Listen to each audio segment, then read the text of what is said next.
A monolith like that means the potato people aren't far away.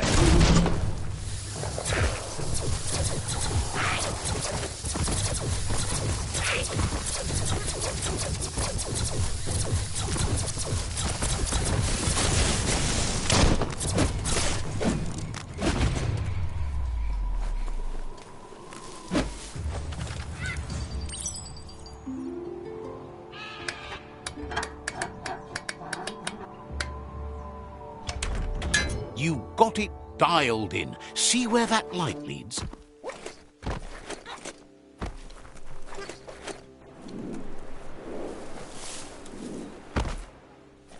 There are things out there waiting for you.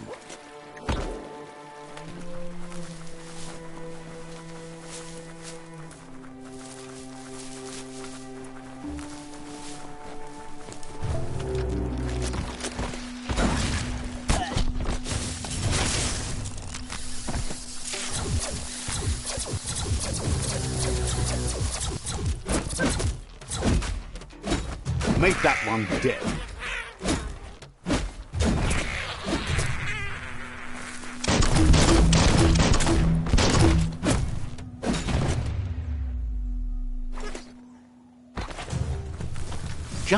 Oh, check out the scribble stone there. Wonder what's behind it. The nonno must be close. They like to nest in the glitter grass.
Critical.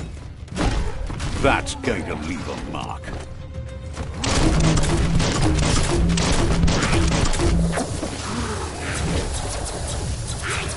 Particle.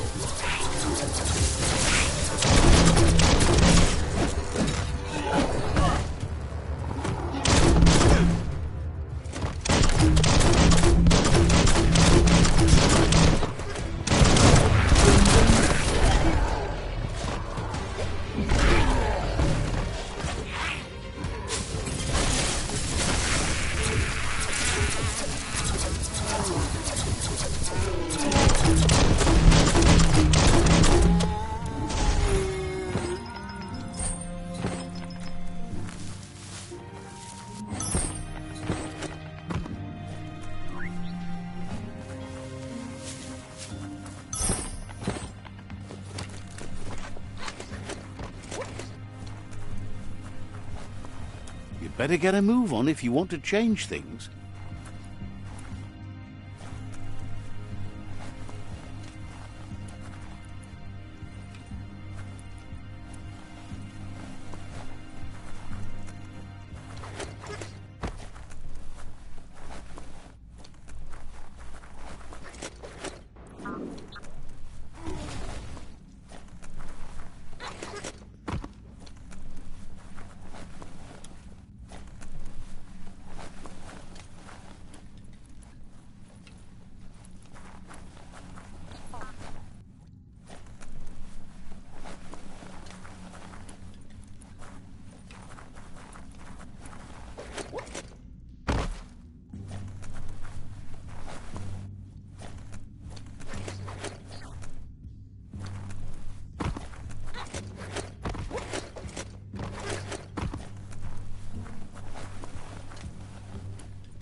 New thoughts for you.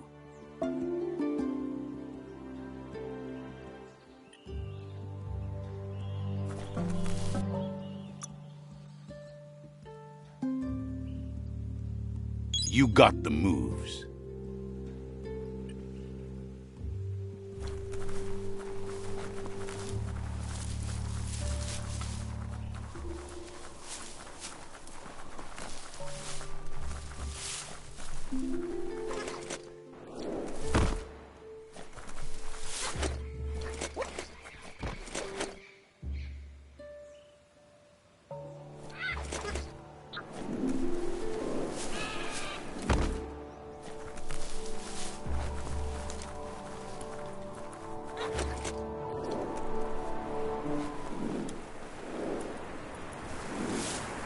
You have hours stretching before you.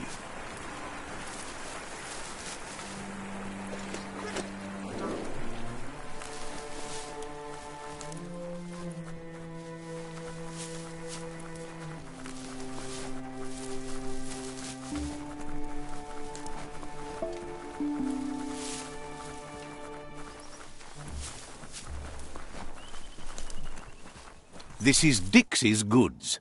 There's an outfitter and an upgrade bench. Let's see.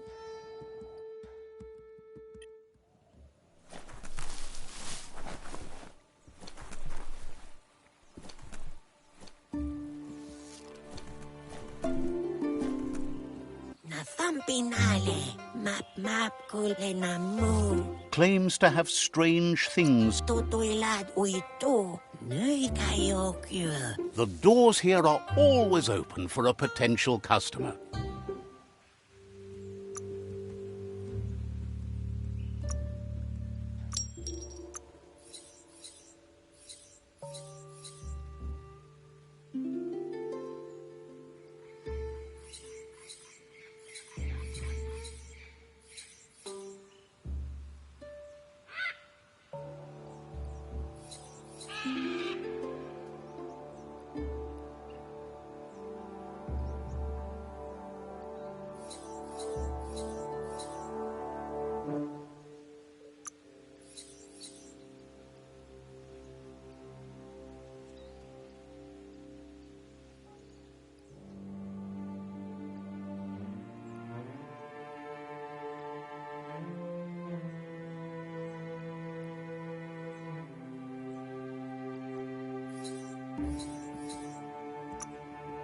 Got what you wanted.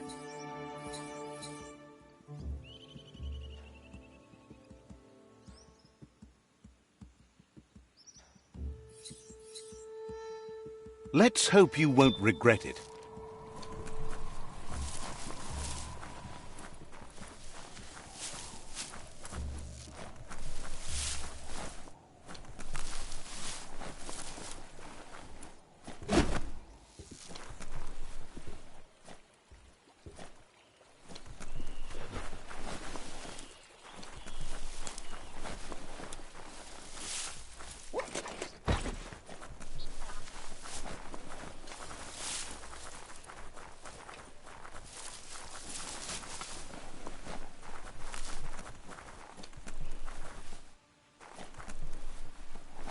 Careful you don't slide down the Sprill slope.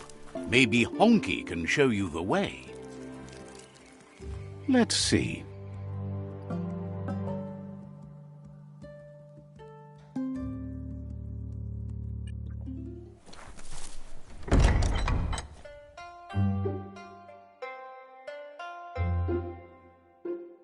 You can't really understand your story till it's done.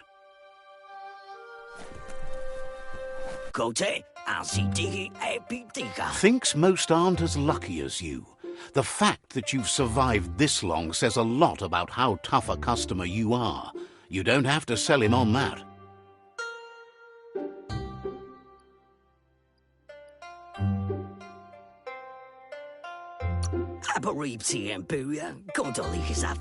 Says he's more of an opportune artist. He helps match anyone with the things they need. You might be one of the shrewdest customers he's ever met. No one gets to be outfitted as well as you without being a sharp shopper. But what are you going to do with all that gear you've got? He figures you'll do the best you can with what you've got, and that you can cut yourself good enough deals to improve on that, too. Wants you to know he's been on the lookout for great deals for you, and he's happy to share them with such a bargain hunter as you. Did you ever have second thoughts about something you bought? Or worse yet, about something you didn't buy? Life's too short to let things you want pass you by. Thinks you're a rare sort if you don't ever want for anything. Lucky you. Feels good about the world surviving. All his stuff is in it.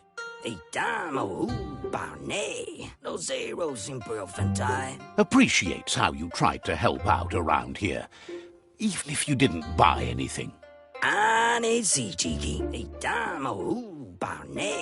Thinks you made a good match with the Myriad. He made a lot of green selling them all sorts of things over the years.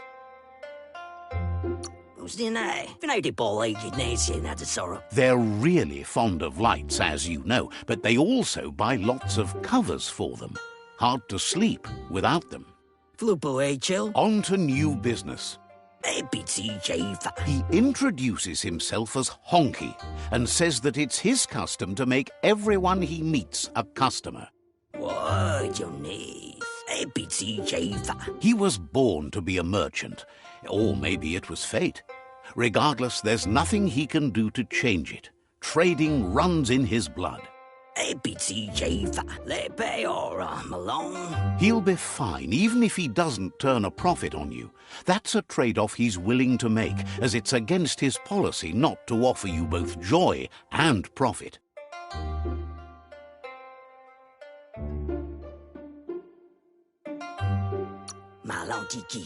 Figures that when the world is running down, you make the best of what's still around.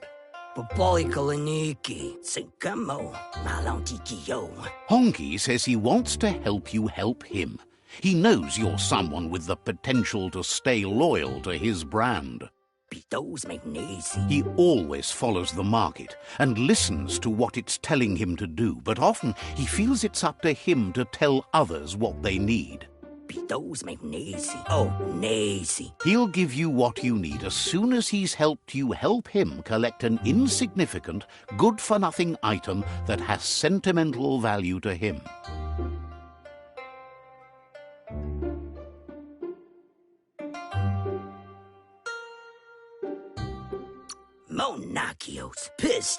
Says you shouldn't worry about it, but be sure to do it.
For being cut off from the surface, this isn't too bad.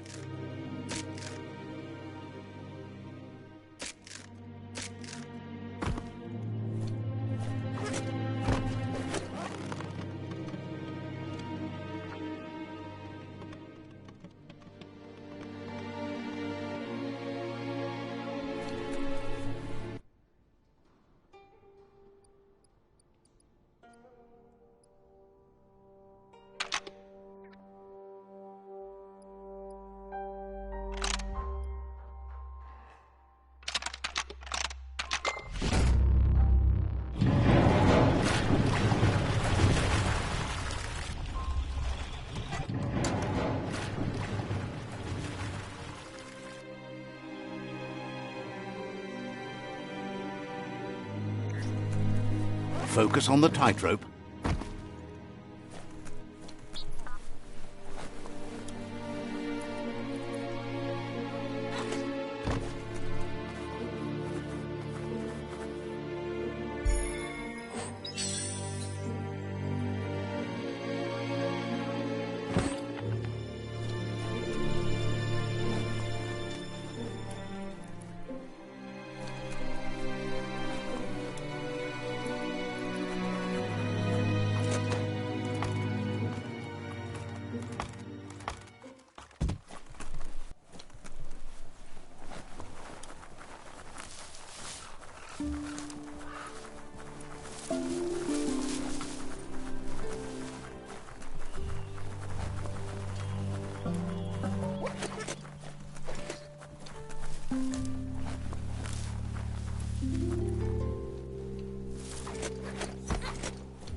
Honky appreciates that you got him the pointless thing he asked for. He thinks you're a true bargain hunter. Honky would really appreciate it if you could get him another unprofitable item while you're at it. It would mean a lot to him, even if it's useless to you.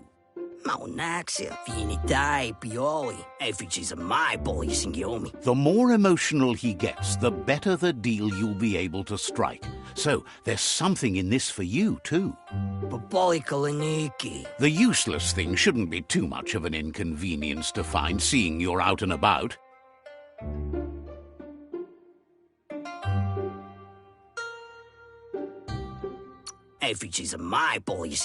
Knew that you were a fair dealer from the day you met.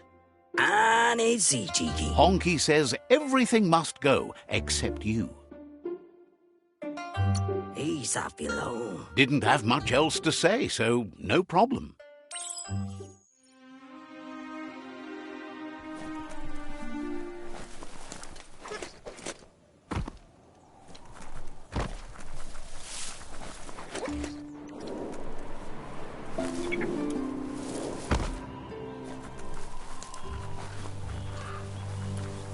It's a brand new day.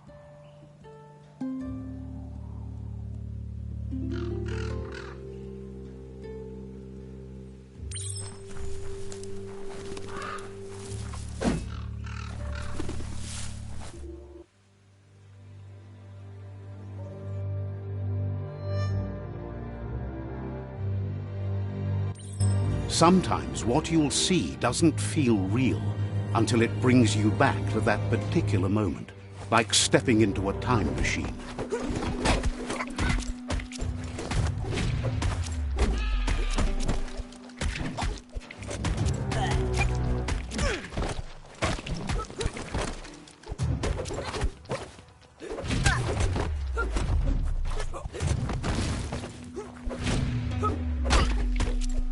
It's hard to shake these memories and their accompanying feelings. Our brains play tricks on us, so it will take effort to avoid them.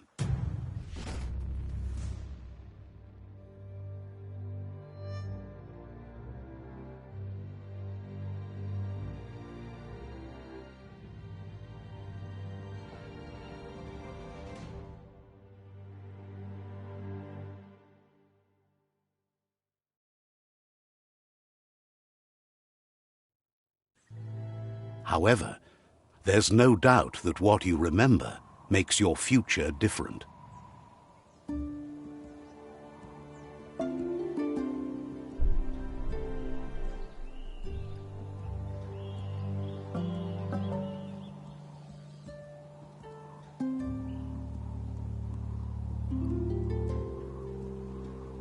You weren't supposed to know how to start the automaton pew-pew pang, but clearly you figured that out way back then.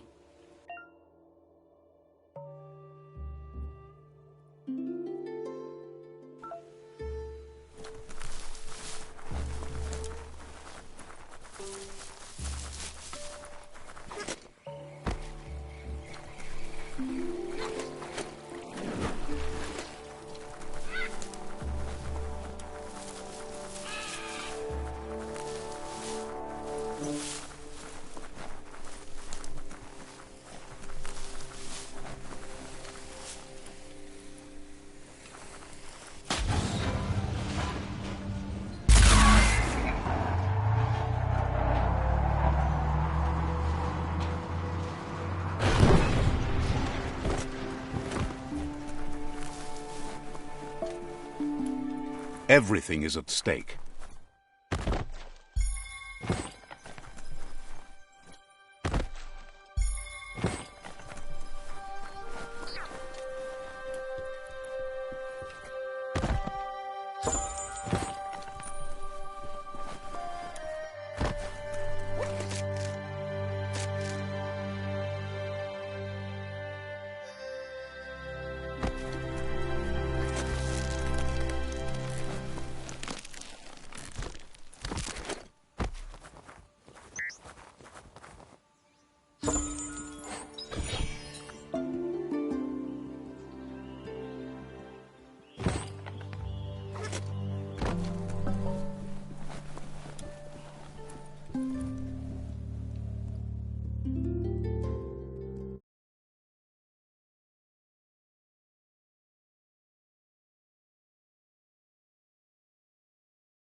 Now that Honky's got the valueless things he prizes, he says he's ready to bargain. Honky says he now wants to give you an opportunity to get more than you expected in return. He promises he'll make trading with him worthwhile. The more you get, the more he'll give.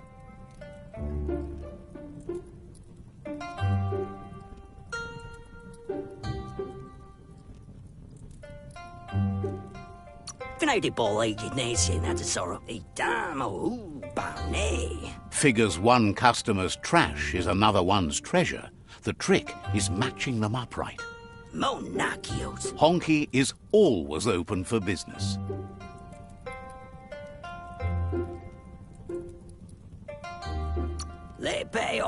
Malone Understands completely.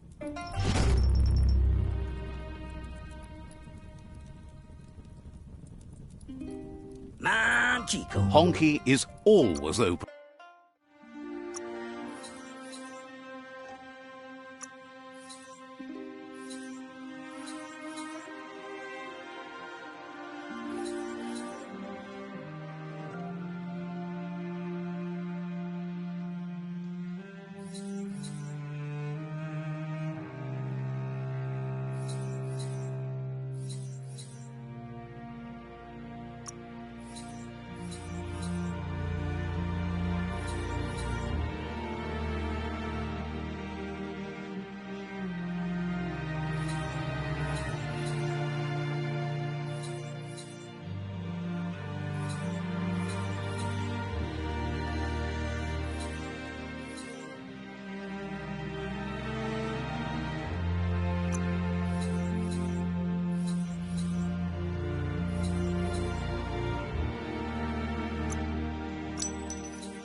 All sales are final.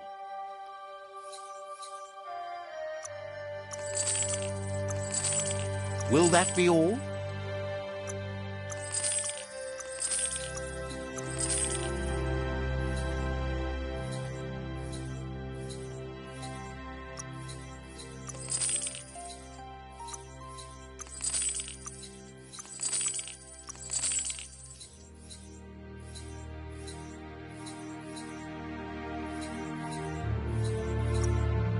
All sales are final.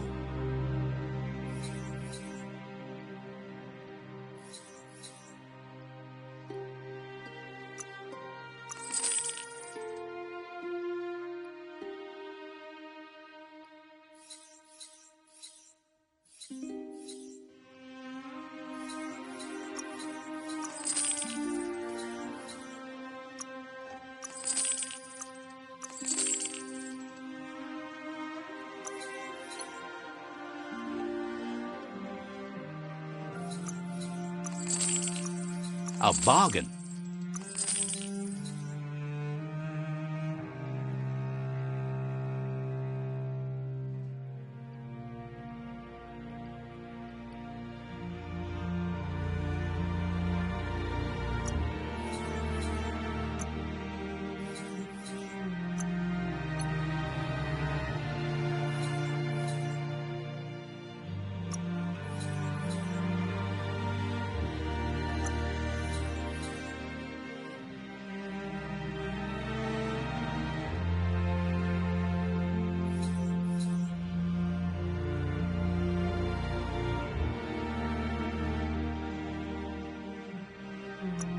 Treasure this moment. You got the best of that. Embrace the day.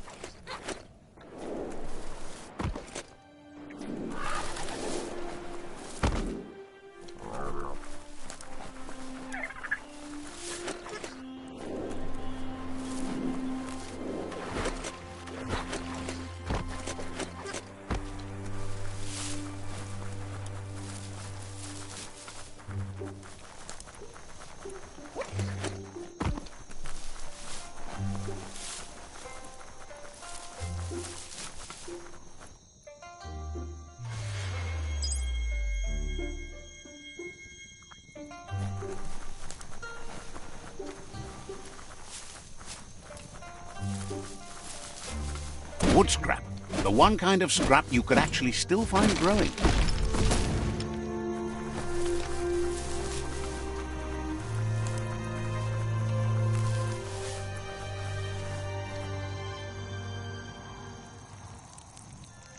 Let's see.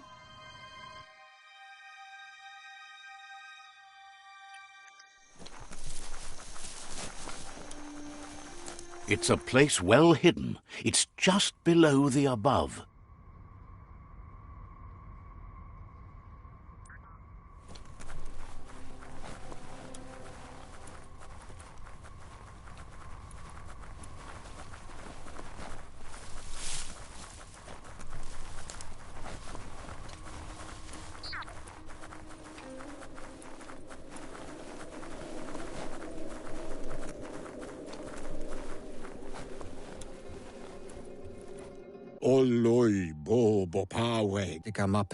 Out of Date's impressed you made it this far, but there's still so much left to do.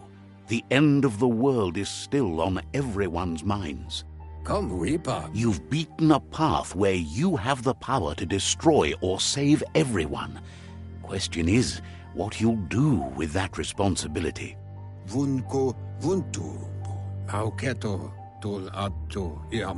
He can sense that your heart beats steadily and acknowledges that the best way to find yourself is to lose yourself in the service of others. Thinks it's important that you remember who you are and where you came from.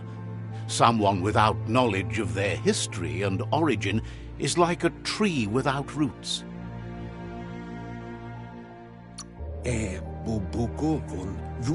Come, Reaper. It's important to stay grounded. You share the same fate as the tree.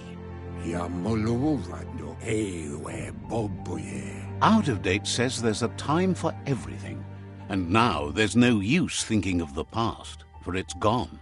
Think of the present, because that's where you are. It's time to set your priorities as the one who completes things. If you continue to do good, good will follow you.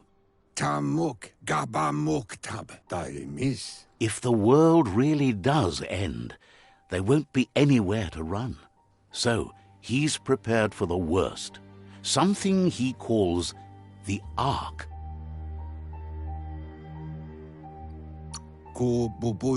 Two sides to everything, but for him it would be devastating if you were forced to use the Ark to escape while the world crumbled. Out of Date says there's no clear record of the chain of events that changed the course of history and brought the world to its knees. He's found evidence on the Ark, records of a crisis, decades of contamination that permeated the ground and broke its inner core. The contamination disrupted what we now know as key energy, the life force that runs through all things, living and inanimate. He's been told the blight affected everything at a genetic level and turned our perception of normality on its head.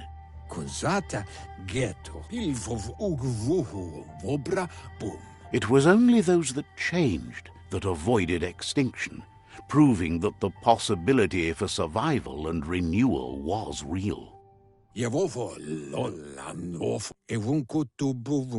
understands you are curious about the ship at the foot of the tree. He says it surfaced when the oil broke through the ground. The Ark predates the back-in days, and now, after years of study of the manuals he found inside, he believes he's figured the ship out. The Ark has room for 4 more, and he trusts you'll apply wisdom to your compassion and choose whom to save if the world comes to end. He'll keep the seats open, and you are free to invite up to 4 others to join you in the Ark in the event of a cataclysm.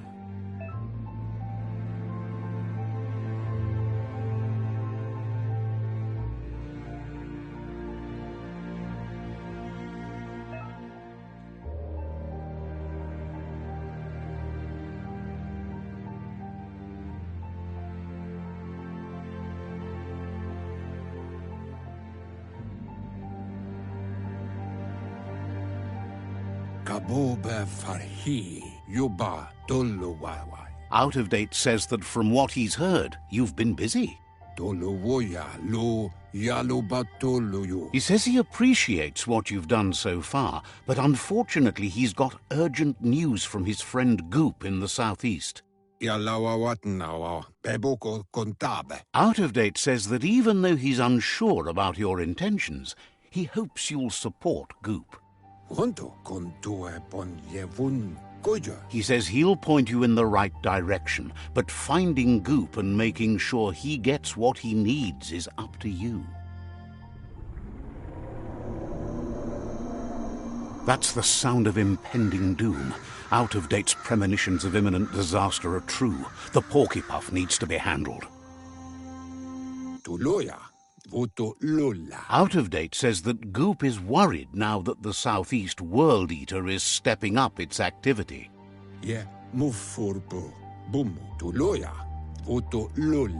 He explains that Goop is working on a goo-gliding vessel in order to get to the World Eater, but needs help to get it done.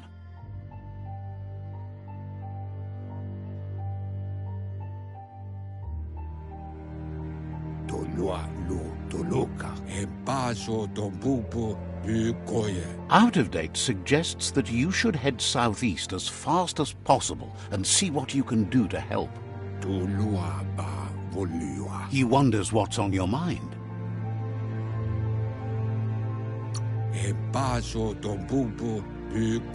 Understands you have things to do.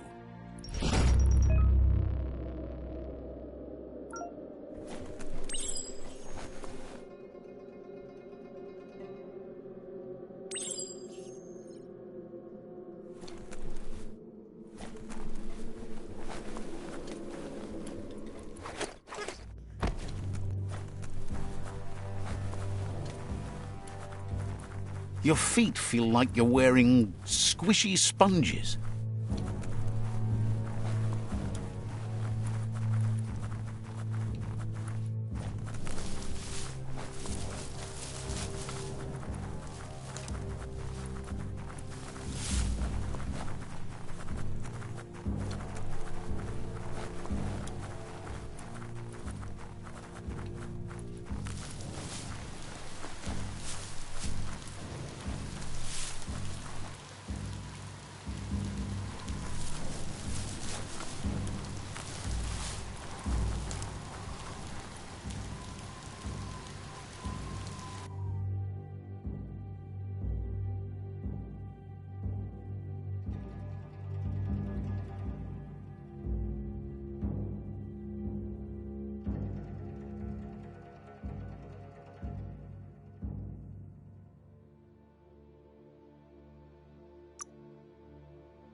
It's a bridge. Just get over it.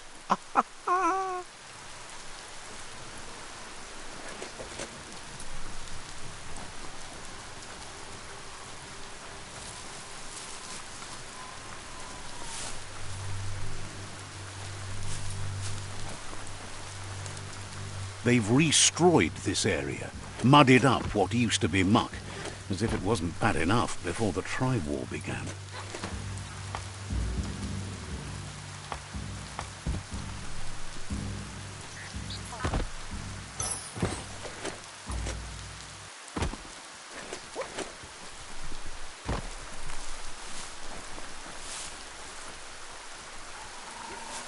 That's the Jagni tribe's fort. Their friendship can be a blessing or a curse. It's up to you. You're either a part of their solution to the tribe war or part of the problem. The world is awake. Let's see.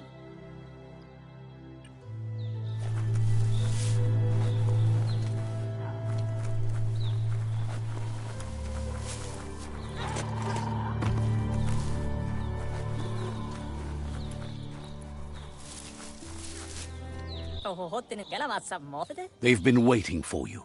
Taking control of this fort will bring peace between your tribes.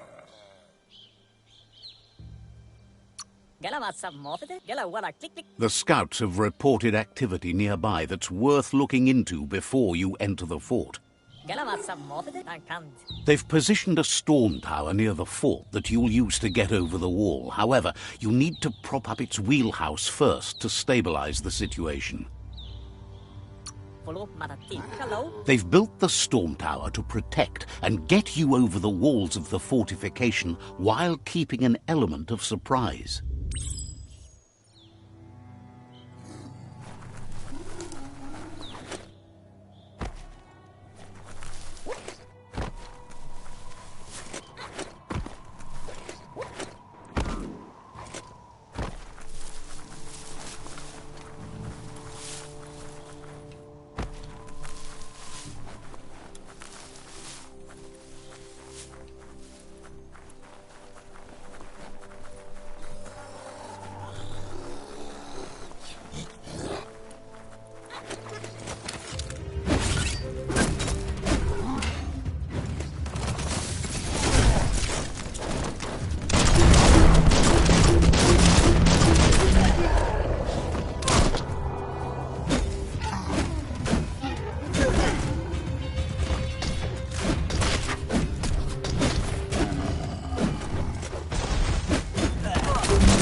It's time to set the rival tribe free. Inflict as little damage as possible as you make your way through to their Sifu.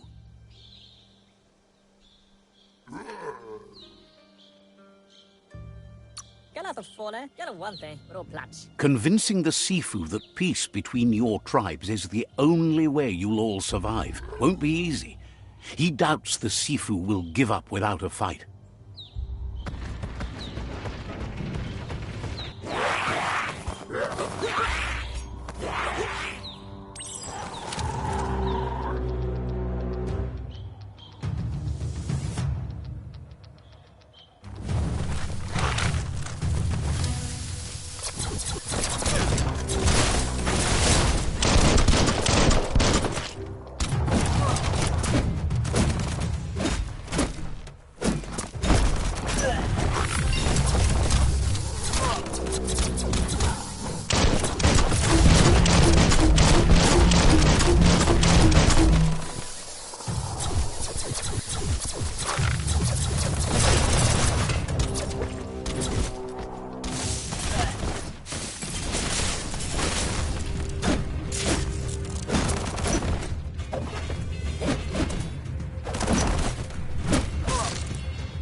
That's a fire starter.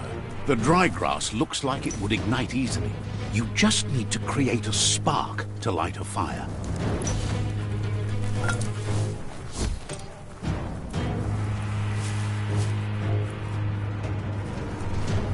It burns brighter than the light.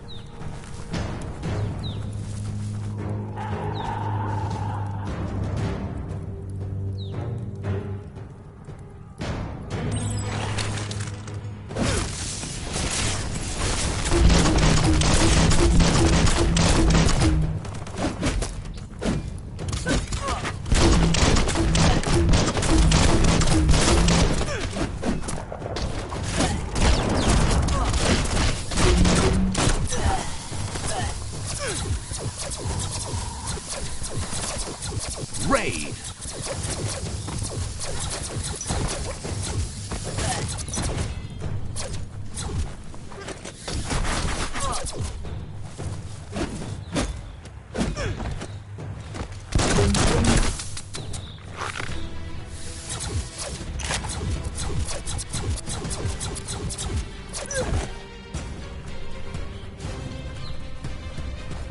Right on.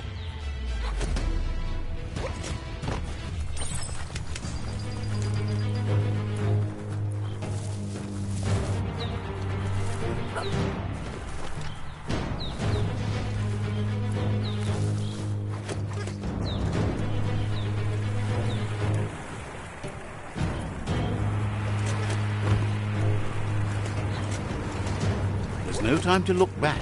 Too busy moving on.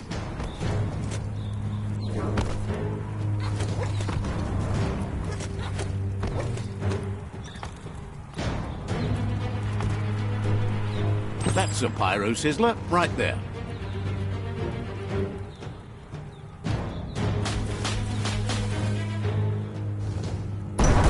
Just get to work on it. Make it frizzle. Nice crackle.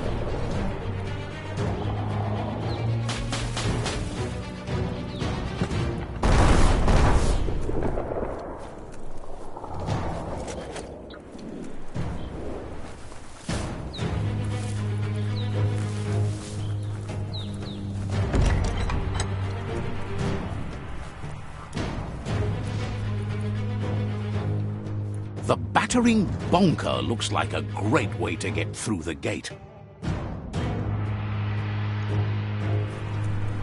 Bet you just need to knock and it'll open up. That's bonkers.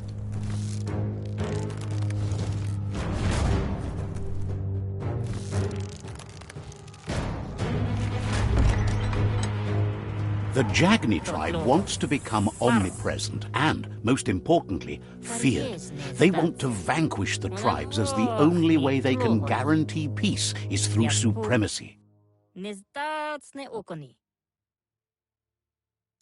He didn't expect it would go down this way. It'll be hard to talk your way out of a fight. He needs a logical reason to surrender the fort without a fight.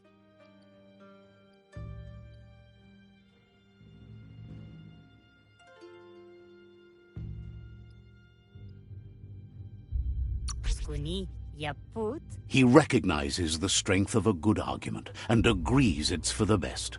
He'll surrender the fort to you.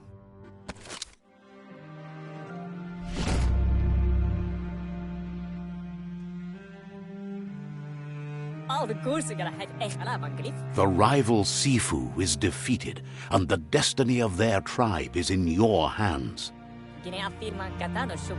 You are free to choose their fate, but not free from the consequences of your choice. He'll leave it up to you to decide the fate of the rival Sifu, but suggests you be merciful. Do good, and good will follow you. Thinks it's a good gesture to offer support to others when you can see that they need it. And with that, you're spinning your own fate, good or bad, never to be undone. Side by side they'll stand until order and stability is reinstituted. He wants you to focus.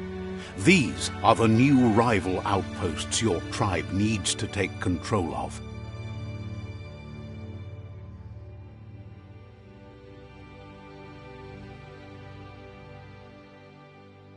He says you'll regret not being on their side. The only way you'll learn their secrets, Wung Fu and the tribe weapon now, is if you defeat him.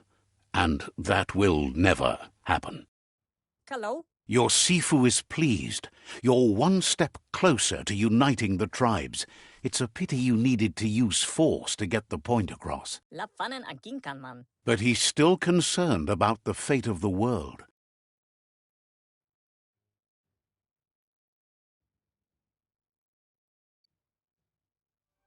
Bro plats. Believes the war you wage is based on the principle that if you win, the end will justify the means.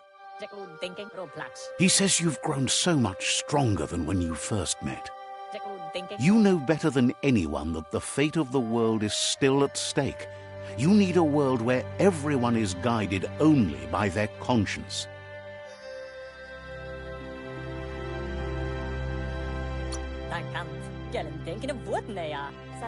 That little voice inside that lets you know right from wrong. Don't go against it if you want to enjoy life without fear of death.